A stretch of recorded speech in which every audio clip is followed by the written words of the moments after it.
Hey, little guy. I need you to analyze something. Sure, send it over to me. I see. There's blood on it. The DNA matches the victim as well. Also, this metal fitting seems warped. Could it be worn out from use? That doesn't seem to be the case. Look again at the bloodstain. The bloodstain? It's not on the ornament. It's on the needle part that goes through the ear. If there's blood there that matches the victim, then the earring was...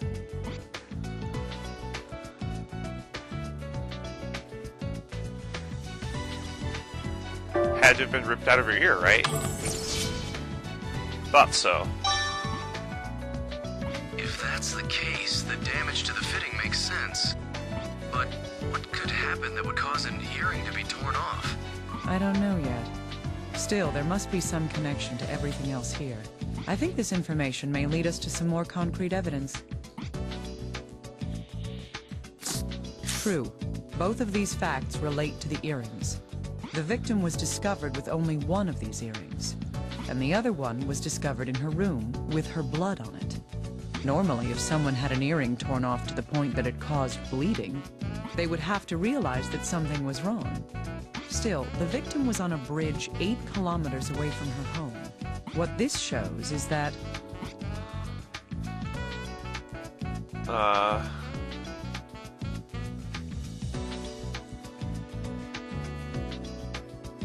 Had to have been taken by force, right?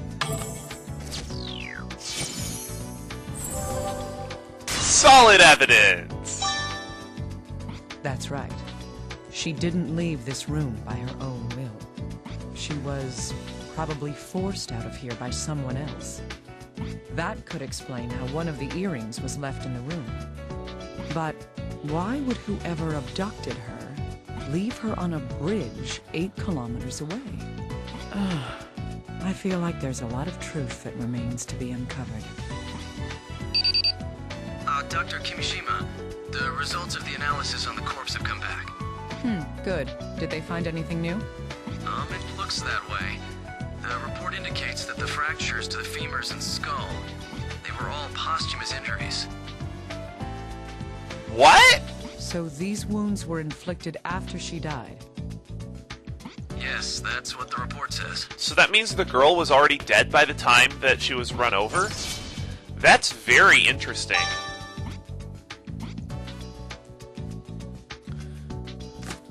The victim's femurs were fractured in the accident with the truck. Her skull was shattered when her body was dropped from the bridge. We've confirmed that both those injuries occurred after death. From those facts, it's clear that when the victim was on the bridge, She was already dead.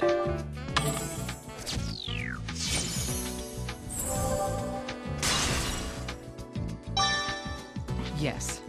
Even if she hadn't been run over by the truck, she was already dead.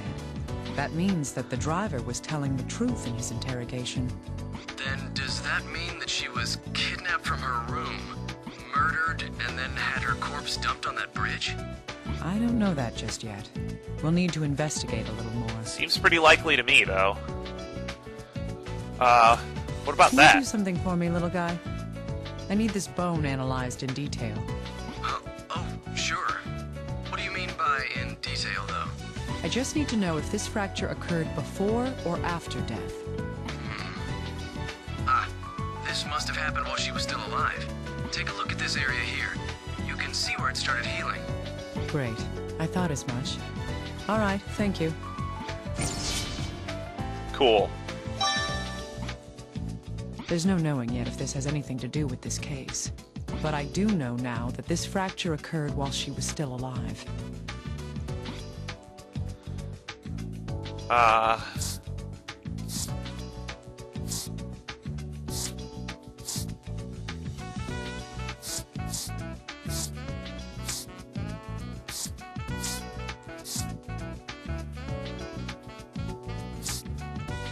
Right. Hey, little guy. I need you to analyze this medication. Yes, of course. Did you find it in the victim's room? Almost That's forgot right. about this. It looks like it's prescribed medication. But what is it? Who knows? It's definitely no common over-the-counter drug. I'd suspect that this would have to be prescribed by a doctor before someone can buy it.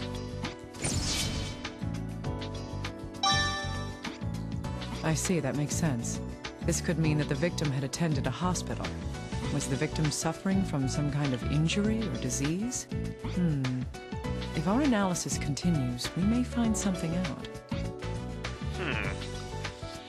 I think that these two are related. No, they're not. Okay.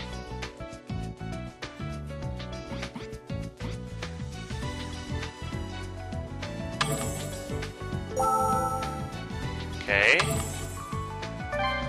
Anything new on the reporter? No.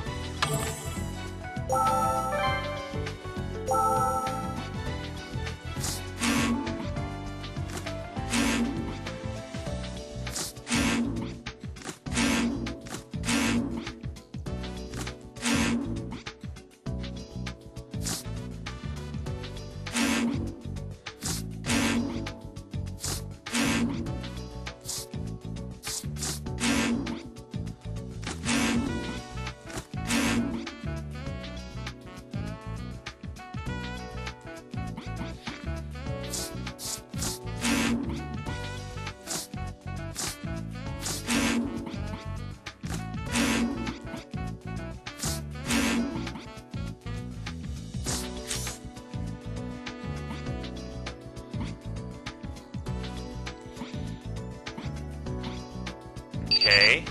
Oh, by the way, Dr. Kimishima, about that prescription. Did you find something out?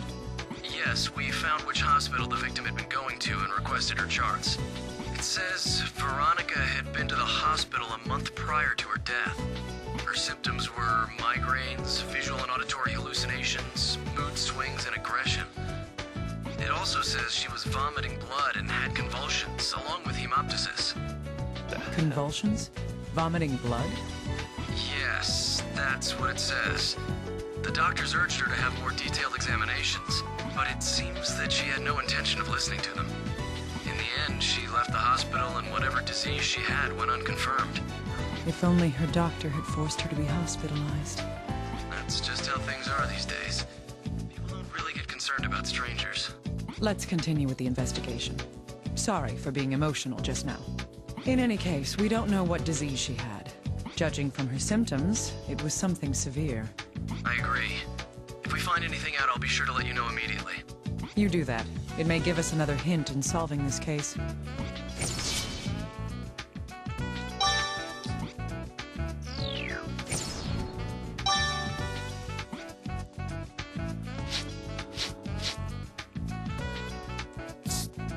What about... True, these two do share a common link. The victim's hospital records say she'd been at the hospital since... 2 months ago.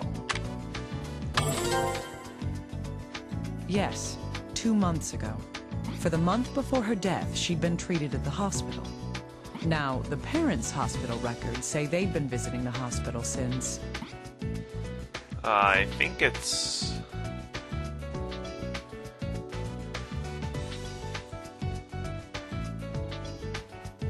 It's either 1 or 2.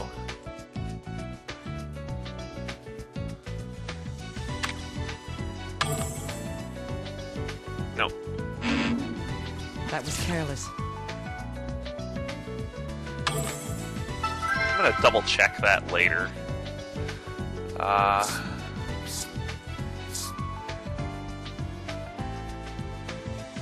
Oh, so there. Oh, so it's also 2 months for them. Okay. True, these two... The victim...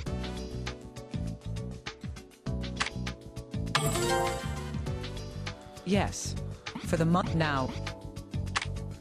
Yes, they also started visiting the hospital 2 months ago. Veronica was going for migraines, hallucinations, mood swings, and vomiting blood. And her parents were going after suffering frequent injuries. A month before the victim was found dead, the parents suddenly stopped having these injuries. An unpleasant coincidence, to be sure. I hope there's no connection here.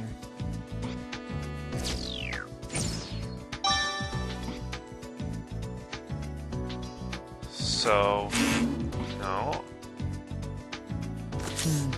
Yes, these seem to be related. According to the charts, the victim's symptoms were migraines, hallucinations, mood swings, vomiting blood, hemoptysis, and perhaps most importantly, increased aggression. Yes, sudden aggressive behavior. That is, she was acting out violently. Her conditions must have worsened severely a month before her death. That is, her violent tendencies would have increased in frequency and severity. In addition to that is the fracture in Veronica's finger. This is the only injury she had while alive.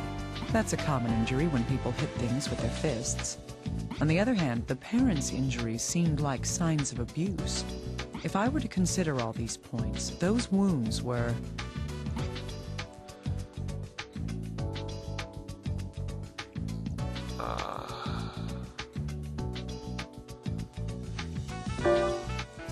Right.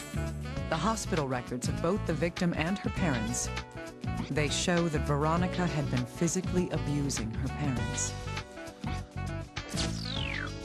That's awful.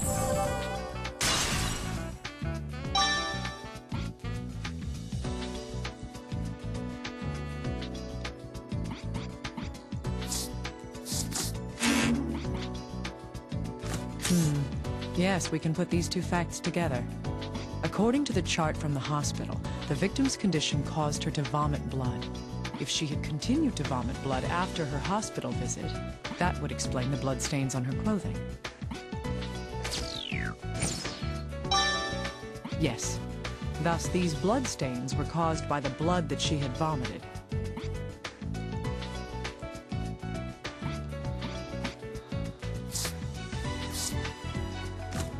We can deduce the victim's physical state from this information. First, the pathological changes. There's no knowing what disease she had. However, if this discoloration of the bones shows the existence of a focus, it's safe to assume that whatever disease she was suffering from was in an advanced state. The massive bloodstains on her clothes came from her vomiting blood. There aren't many conditions that cause that much hemorrhaging. From these 2 points alone, I conclude that she was already in terminal condition. Even if she hadn't been killed, she was already on the brink of death. Wow, that's horrible. I feel sorry for her. But if that's the case, then why? Why was she kidnapped? I still have my doubts about that, actually. Did the murderer kidnap her? Or did that even happen? What do you mean? Whatever the case, she was definitely taken from her home before she died. The question now is what happened between the time she was taken until the car accident. Right, I follow you. Once we know that, we should finally be able to see the real truth behind this case. Little guy, I'm going to check the victim's room one more time. I thought you might want to, so I have a new tool ready for you. Someone's prepared. And what kind of present do you have for me?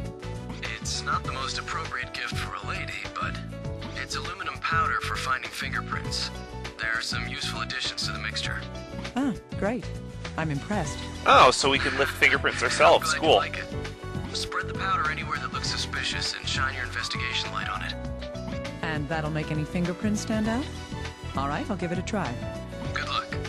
Well then.